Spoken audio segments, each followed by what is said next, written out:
ఈరోజు తిరుపతిలో జరిగిన ఈ ఘటన రాష్ట్ర చరిత్రలో ఎప్పుడూ కూడా తిరుపతిలో ఇలా స్టాంపేడ్ అయి ఇలా తొక్కిసలాటై తిరుపతిలో మనుషులు చనిపోయిన పరిస్థితులు ఘటన గతంలో ఎప్పుడూ కూడా జరగలేదు. గతంలో ఎప్పుడూ కూడా మనం చూడలేదు.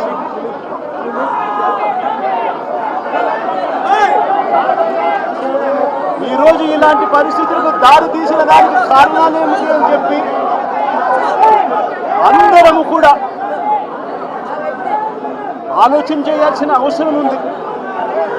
ఎందుకు ఈ ఘటన జరిగింది, ఈ ఘటనకు గల కారణాలు ఏమిటి అని చెప్పి నిజంగా ఆశ్చర్యం కలిగించే విషయాలు బయటకు వస్తాయి. వైకుంఠ ఏకాదశి అని చెప్పి ప్రతి సంవత్సరం మనం జరుపుకుంటాం. ప్రతి సంవత్సరము వైకుంఠ ఏకాదశి నాడున ఆ రోజుల్లో కొన్ని లక్షల మంది వెంకటేశ్వర స్వామి దర్శనానికి వస్తారని, ఆ రోజు వైకుంఠ ద్వారం తెరుస్తారు అని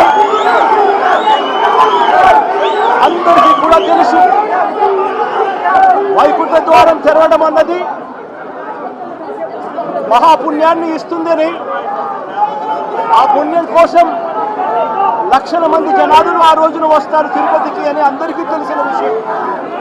నేను ఒకటి అడుగుతా ఉన్నా, 10వ తారీఖున వైకుంఠ ఏకాదశి అని అందరికీ తెలుసు. లక్షల మంది జనాభా ఇక్కడికి వస్తారు అన్న సంగతి అందరికీ తెలుసు. మరి లక్షల మంది జనాభా వస్తారు అని అందరికీ తెలిసి ఉన్నా కూడా ఎందుకు తిరుమల తిరుపతి దేవస్థానంలో టికెట్లు ఇచ్చే కౌంటర్ల దగ్గర ఎందుకు మీరు సెక్యూరిటీ అరేంజ్మెంట్స్, ప్రోటోకాల్స్ పాటించలేదు అని అడుగుతా ఉన్నాం. కారణం ఏమిటి అంటే ఇక్కడ ఉన్న టీటీడీ అధికారుల దగ్గర నుంచి, టీటీడీ చైర్మన్ దగ్గర నుంచి, ఎస్పీ దగ్గర నుంచి కలెక్టర్ దగ్గర వరకు అందరూ కూడా దీంట్లో భాగస్వాములే. చంద్రబాబు నాయుడు గారికి తెలుసు 10వ తారీఖున వైకుంఠ ఏకాదశి అని చెప్పి ఆయన ప్రోగ్రాం కుప్పంలో పెట్టుకుంటాడు. 6వ తారీఖు, 7వ తారీఖు, 8వ తారీఖు పొద్దున 8వ తారీఖు దాకా తను ఇక్కడే ఉంటాడు. తాను కుప్పంలో ఉన్నాడు అని చెప్పి మొత్తం పోలీస్ డిపార్ట్మెంటు, ఈ జిల్లానే కాకుండా తిరుపతి జిల్లాకు సంబంధించిన పోలీసులు అందరూ కూడా చంద్రబాబు నాయుడు గారిని ప్రసన్నం చేసుకునే దానికోసం కుప్పంకు పోతారు. 6వ తారీఖు, 7వ తారీఖు, 8వ తారీఖు మధ్యాహ్నం దాకా చంద్రబాబు నాయుడు గారు ఇక్కడే ఉంటారు. చంద్రబాబు నాయుడు గారు మధ్యాహ్నం 8వ తారీఖు మధ్యాహ్నం దాని ఇక్కడి నుంచి బయలుదేరిపోతాడు. 8వ తారీఖు రాత్రి 8:30 గంటలకు టికెట్లు ఇచ్చే కార్యక్రమం జరిగేటప్పుడు ఈ ఘటన జరుగుతుంది. నిజంగా పోలీసులందరూ కూడా చేయాల్సింది ఏమిటి?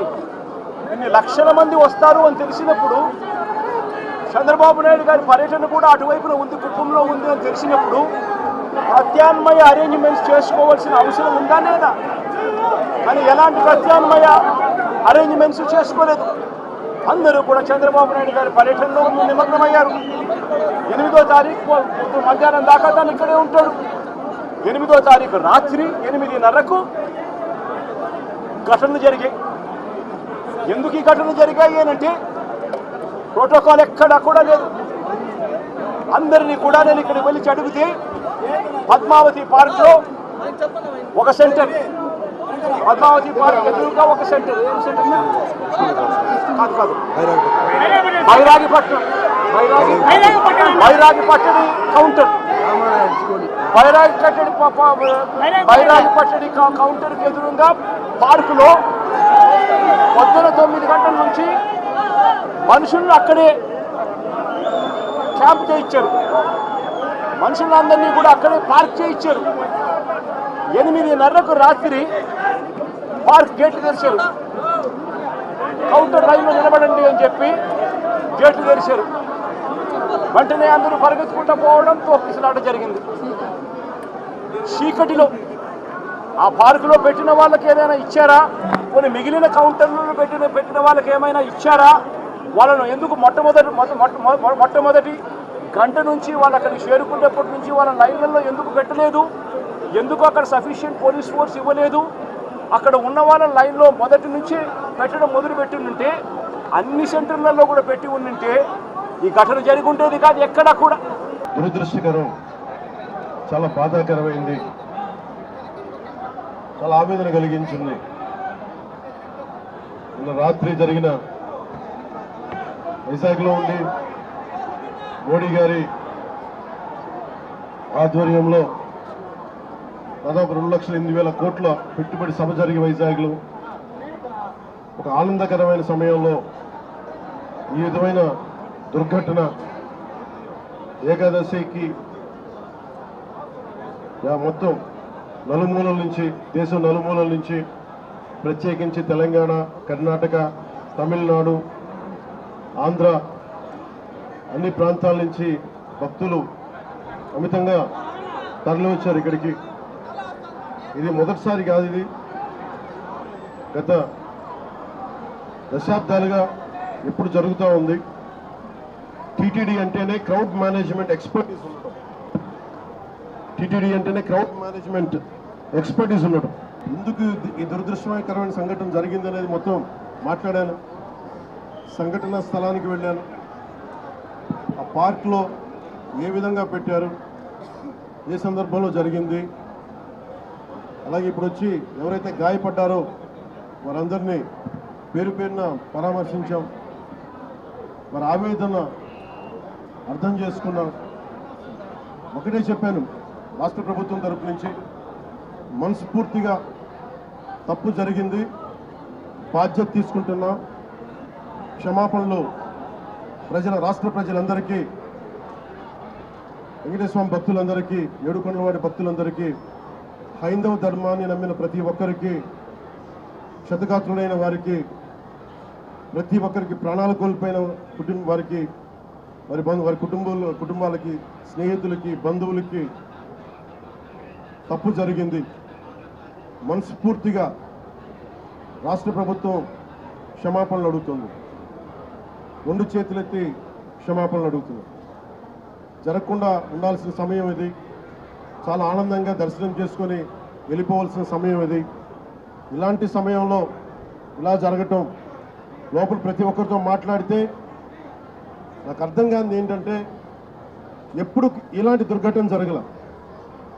కేవలం ఇది ప్రతి చోట వినిపిస్తుంది, క్రౌడ్ మేనేజ్మెంట్ సరిగ్గా జరగలేదు అని.